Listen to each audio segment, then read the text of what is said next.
The wind howled like a restless spirit as the small boat cut through the choppy waters of the North Atlantic. The sky was a canvas of swirling grays, the clouds heavy with the promise of rain. On the horizon, the silhouette of the lighthouse emerged, a solitary sentinel, standing tall against the relentless waves. Its whitewashed walls, weathered by decades of salt and storm, gleamed faintly in the dim light. This was the Farpoint Lighthouse, a structure as old as the stories whispered by the fishermen in the nearby village. And today, it would welcome its final keeper. The boat's engine sputtered as it approached the rocky outcrop where the lighthouse stood. At the helm was Thomas Grayson, a man in his late 50s with a face etched by years of solitude in the elements. His hands, calloused and steady, gripped the wheel as he navigated the treacherous waters. Beside him sat a single suitcase, its leather worn and cracked, containing the few possessions he deemed necessary for his new life. Thomas had spent the last 30 years tending to remote lighthouses along the coast, but Farpoint would be his last post. Automation had rendered his role obsolete,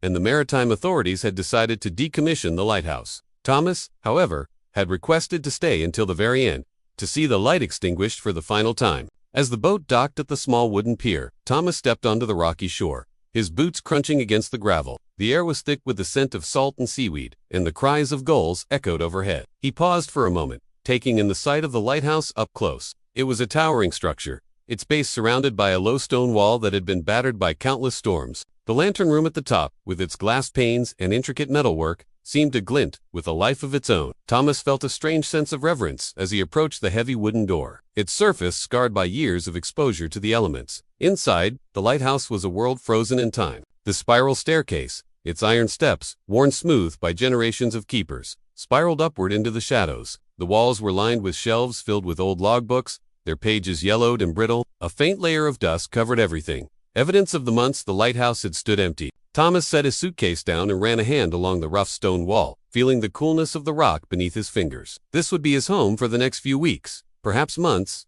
until the authorities came to shut it down. He began the arduous climb to the top, his footsteps echoing in the narrow stairwell. With each step, the air grew colder, and the sound of the wind outside became more pronounced. When he reached the lantern room, he paused to catch his breath. The room was dominated by the massive Fresnel lens, its prisms refracting what little light filtered through the clouds. Thomas approached it slowly, his eyes tracing the intricate patterns of glass and metal. This lens had guided countless ships to safety over the years, its beam cutting through the darkest nights and fiercest storms. Now, it stood silent, waiting for his touch to bring it back to life. Thomas set to work immediately, his movements precise and practiced. He cleaned the lens, polished the brass fittings, and checked the fuel levels in the lamp. As the sun dipped below the horizon, he lit the wick, and the room was bathed in a warm, golden glow. The beam of light pierced the gathering darkness, a beacon of hope in the vast, unforgiving sea. Thomas stood there for a moment, watching the light rotate, its rhythmic pulse, a comforting presence in the otherwise silent lighthouse.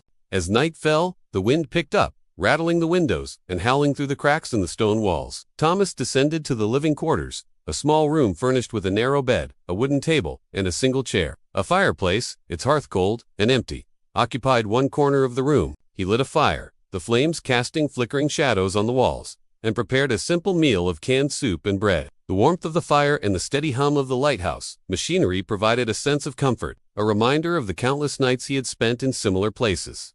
But this time was different. This time, he was alone, not just in body, but in purpose. The world outside had moved on, leaving lighthouses like Farpoint as relics of a bygone era. Thomas knew that his days here were numbered, that soon the light would be extinguished, and the lighthouse would fall into darkness. Yet, as he sat by the fire, listening to the storm outside, he felt a strange sense of peace. For now, he was the keeper of the light, the guardian of a tradition that had stood the test of time. And for as long as the light burned, he would remain at his post, watching over the sea and the ships that still relied on its guiding beam. The storm raged on through the night, the waves crashing against the rocks with a fury that seemed almost personal. But inside the lighthouse, Thomas slept soundly, the steady pulse of the light above him a lullaby that had soothed him for decades. Tomorrow would bring new challenges, new tasks to complete before the end. But for now, in the heart of the storm, the lighthouse stood firm, its light a testament to the resilience of those who had tended it before him. And Thomas, the last keeper, would ensure that it shone brightly until the very end.